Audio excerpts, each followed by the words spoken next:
आज हम लोग वर्ग समीकरण हल करना सीखेंगे। ठीक है, वर्ग समीकरण सबसे पहले देखो कैसा होता है। इसको क्वाड्रेटिक इक्वेशन बोलते हैं। क्वाड्रेटिक इक्वेशन को किस फॉर्म में होता है सबसे पहले ये देख लेते हैं। क्वाड्रेटिक इक्वेशन होता है जैसे a x square plus b x plus c is equal to 0। Quadratic equation इस फॉर्म में होता है। ठीक है, तो इसको हम सॉल्व करके एक्स का वैल्यू फाइंड करेंगे।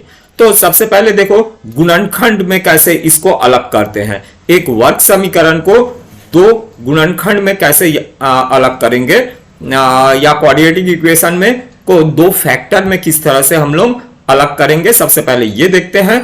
उसके बाद हम लोग एक्स का मान निकालेंगे। आप अगर मैथ से सीखना चाहते हैं तो ये सब छोटे छोटे चीजों को आपको बहुत अच्छे से आना चाहिए।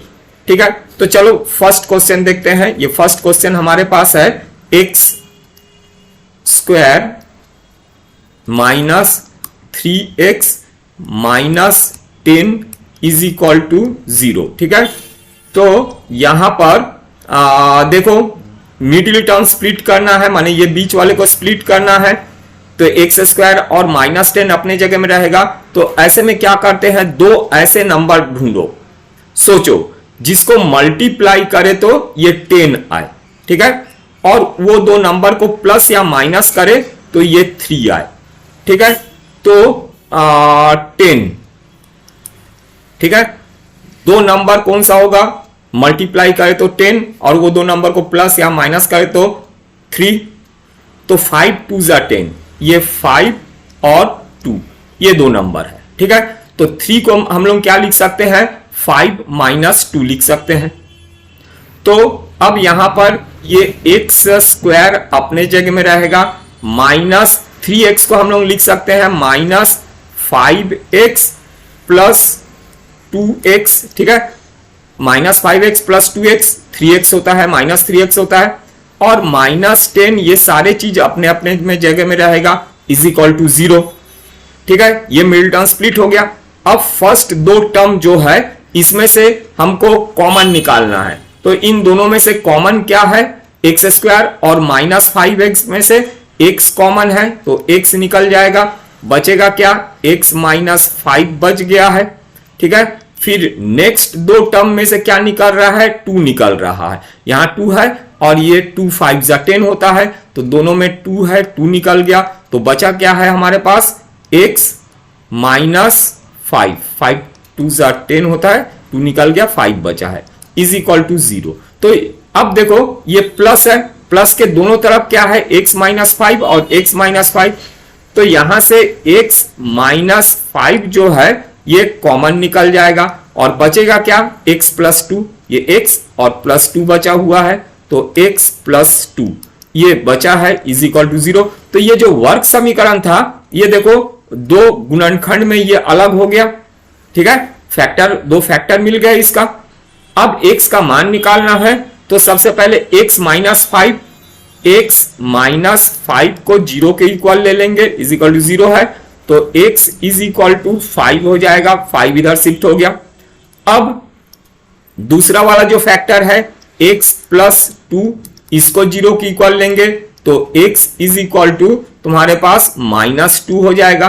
तो x का दो वैल्यू क्या है, 5 और माइनस 2, ये आ गया आंसर। ठीक है, तो ये हो गया, वर्ग समीकरण को हल किया और उसका मान निकाले। अब देखो दूसरा को हम लोग देखेंगे, है ना। एक और देखो चार मैं क्वेश्चन आपको यहां समझा रहा हूं। चारों को अगर आप अच्छे से बना लेते हैं तो सारे आप क्वाड्रेटिक इक्वेशन वर्ग समीकरण को आप हल करना अच्छे से सीख जाएंगे। ठीक है, तो चलो नेक्स्ट क्वेश्चन देखते हैं, इसको मैं मिटा रहा हूं। अब देखो दूसरा वाला क्वेश्चन हमको क्या दिया है। दूसरे क्वेश्चन में दिया है 2x स्क्वायर प्लस x। चलो यहां लिख देता हूं 2x square plus x minus 6 is equal to 0 ये है। अब देखो बीच में क्या है, मिडिल टर्म स्प्लिट करना है, बीच वाले पद को दो भागों में हमको अलग करना है। तो बीच में क्या है, x माने 1 है इसका कोफिशिएंट, एक ठो x है। तो ऐसा दो नंबर ढूंढो, मल्टीप्लाई। अच्छा एक चीज ध्यान दो, पहला वाला जो सवाल किए थे उसमें एक्स स्क्वायर के सामने कोई नंबर नहीं था, एक्स स्क्वायर के सामने 2 है, ये 2 है, ठीक है। तो अब क्या करेंगे हम लोग, ये 2 को ये 6 कांस्टेंट, ये 6 जो है कांस्टेंट, इसके साथ मल्टीप्लाई करेंगे। तो 2 इंटू 6 ये हो जाएगा 12, ये हो गया 12। तो ऐसा दो नंबर ढूंढो कि उसको मल्टीप्लाई करे तो 12 आए, और वो दो संख्या को प्लस या माइनस करे तो ये x आए, ठीक है, ये x आए। ये मिडिल टर्म को हमको स्प्लिट करना है। तो ऐसा दो नंबर ढूंढते हैं, उसको गुना करने से 12 है, 12 कहां से आया समझ में आया। ये सामने अगर एक्स स्क्वायर के सामने अगर कोई नंबर होता है तो उसका ये कांस्टेंट के साथ मल्टीप्लाई हो जाता है। तो यहां पर हमको 12 है, दो नंबर कौन सा है, मल्टीप्लाई करेंगे 12 और वो दोनों को माइनस करेंगे तो 1 आए। तो ये होगा 3 और 4, ठीक है, 3 और 4, इसको मल्टीप्लाई करेंगे 12 और माइनस करेंगे तो 1 आएगा, ठीक है। तो देखो यहां प्लस साइन है, तो बड़े को पॉजिटिव और छोटे को नेगेटिव लेना पड़ेगा। तो यहां पर यह हो जाएगा 2x square plus 4x minus 3x, ठीक है। x को हम लोग क्या किए, ये x को हम लोग 4x minus 3x plus x होगा, ठीक है, स्प्लिट हो गया बीच वाला, और माइनस 6 ये अपने जगह में रहेगा, इज इक्वल टू 0 ये अपने जगह में रहेगा। अब देखो फर्स्ट दो टर्म में से क्या कॉमन निकल रहा है, 2, और ये 2 2 4 2 है, और x स्क्वायर x, तो 2x कॉमन निकाल सकते हैं दोनों तरफ से। तो 2x कॉमन निकल गया, तो बचा क्या है, यहां पर 2x निकल गया, तो यहां x बचा है, प्लस अपने जगह में x निकल गया, 4 में से 2 निकल गया, बचा है 2, ठीक है। अब नेक्स्ट दो टर्म माइनस 3x माइनस 6, तो माइनस 3 निकलेगा कॉमन, तो बचेगा x, और ये प्लस हो जाएगा, माइनस निकल गया बाहर। ये साइन जब भी नेगेटिव होता है तब ये वाला साइन चेंज हो जाता, अब ये माइनस था प्लस हो गया, ठीक है। 3 निकल गया, 3 2 6 होता है, तो यहां पर 2 बचा है, इज इक्वल टू 0, ठीक है। अब देखो ये माइनस के दोनों तरफ x प्लस 2 है, तो यहां पर x प्लस 2 कॉमन निकल जाएगा, बचेगा क्या हमारे पास, 2x माइनस 3, 2x माइनस 3, ये हमारे पास बच गया, इज इक्वल टू 0।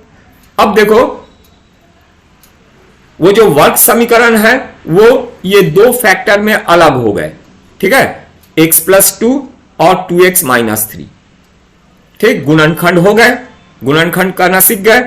तो अब क्या है, मान निकालेंगे x का, तो पहले x प्लस 2 को 0 के इक्वल ले लो, तो x plus 2 is equal to 0, तो x इज इक्वल टू हो जाएगा माइनस 2 हो जाएगा, ठीक है।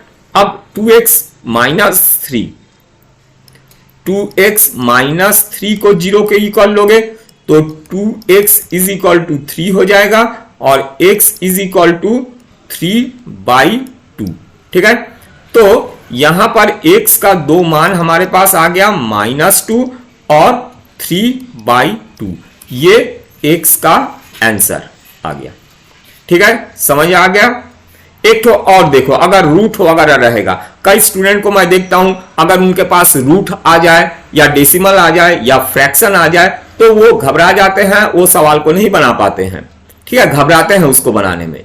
तो देखो कुछ नहीं है, बढ़ते जाओ, अपने आप आंसर आते जाएगा। चलो इसको मैं मिटा के थर्ड क्वेश्चन को बना रहा हूं, ठीक है। क्वेश्चन नंबर 3 देखो, ये क्वेश्चन नंबर 3 में हमको दे दिया है √2x square plus 7x plus 7x plus 5√2 plus 5√2, ठीक है। तो ये हमको दे दिया है, थर्ड वाला क्वेश्चन देख रहे हैं हम लोग, इज इक्वल टू 0। तो अब देखो यहां पर √2 है, मैं क्या बताया था, एक्स स्क्वायर के सामने अगर कोई नंबर है तो उसका ये कांस्टेंट के साथ मल्टीप्लाई हो जाता है, ये कांस्टेंट जिसके साथ एक्स नहीं है। तो √2 का मल्टीप्लाई 5√2 से करेंगे तो √2 और √2 पेयर बना के 2 हो जाएगा, 5 2 10, तो ये नंबर हो जाएगा हमारे पास 10।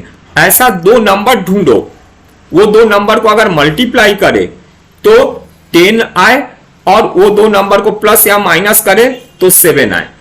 ठीक है, तो 5 और 2, वो दो नंबर है 5 और 2, 5 और 2 को प्लस करेंगे तो ये 7 आएगा और दोनों को मल्टीप्लाई करेंगे तो 10 आएगा। ठीक है, तो 7 को हम लोग लिख सकते हैं 5 प्लस 2 या 2 प्लस 5। ठीक है, जैसा लिखना है लिख सकते हो। तो यहां पर देखो ये √2 अपने जगह में रहेगा, √2x² और 7 को हम लोग लिखेंगे 2x, 7x को लिखेंगे 2x प्लस 5x। ठीक है, और फिर प्लस 5√2 ये अपने जगह में रहेगा इज इक्वल टू 0, सब अपने अपने जगह में रहेगा। ये 7x जो है वो स्प्लिट हो गया 2x प्लस 5x। अब फर्स्ट दो टर्म में से क्या कॉमन निकलेगा, ध्यान से देखो, x तो है, x तो दोनों में है, निकलेगा ही। और क्या निकलेगा, यहां √2 है और यहां 2 है। 2 का मतलब क्या होता है, दो ठो √2 इंटू √2 2 होता है।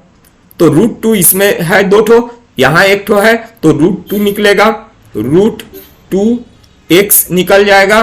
बचेगा क्या हमारे पास, x बचेगा यहां पर, और यहां पर x निकल गया, 2 में से 1 ठो √2 निकल गया, 1 ठो √2 बचा है प्लस √2 ये बच गया है।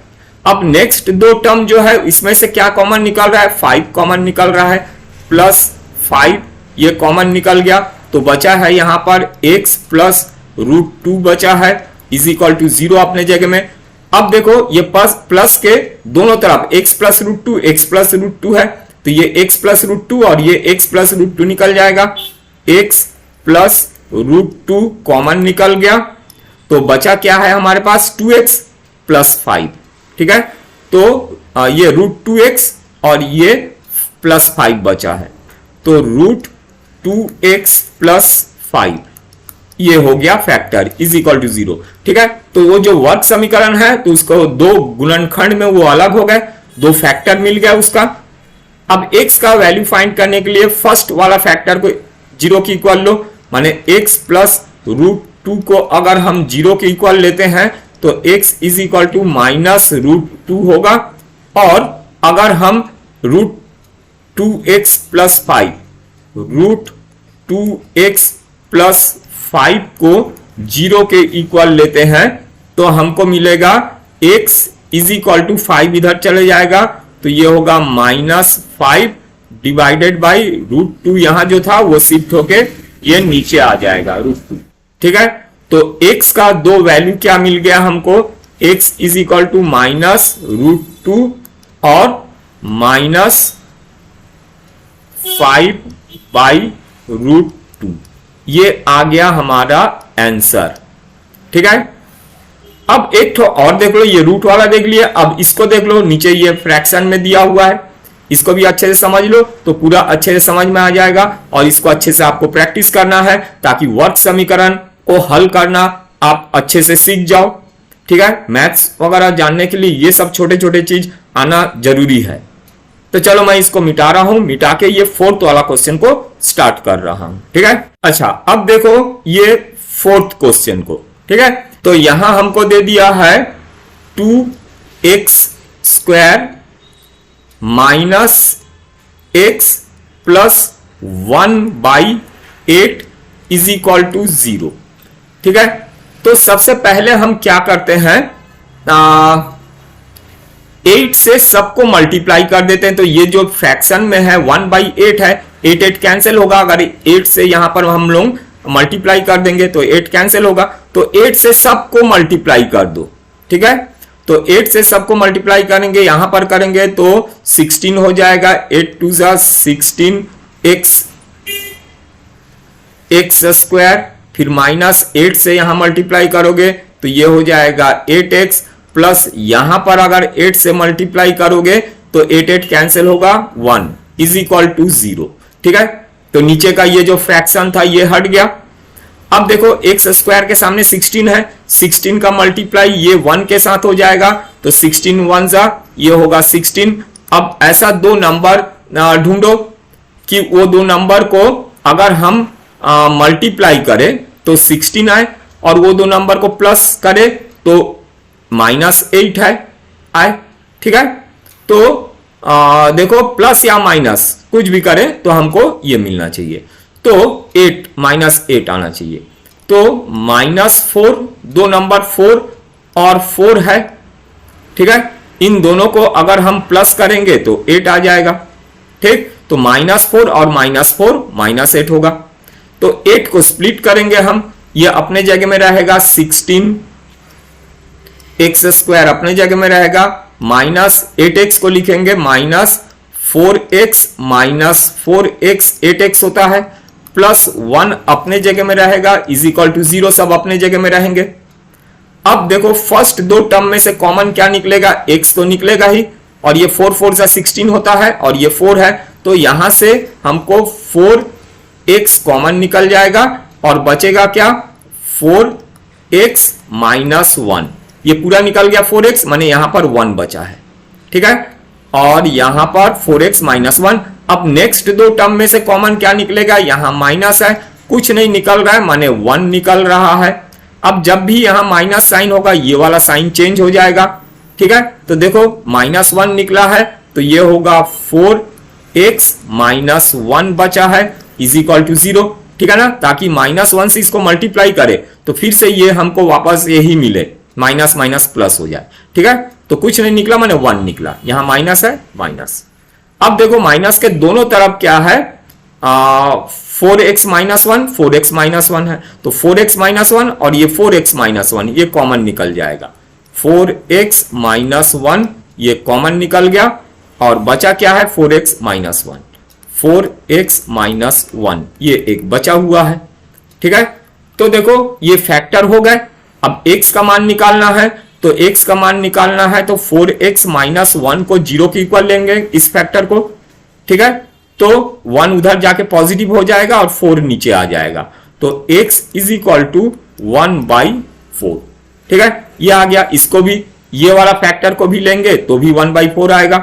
तो x का दो वैल्यू क्या आ गया 1/4 एंड 1/4, ये x का दो वैल्यू आ गया, ये आ गया आंसर, ठीक है। एकदम इजी है। आप इसी तरह से मेरे सारे वीडियो को देखिए, आपका मैथ्स एकदम स्ट्रांग हो जाएगा।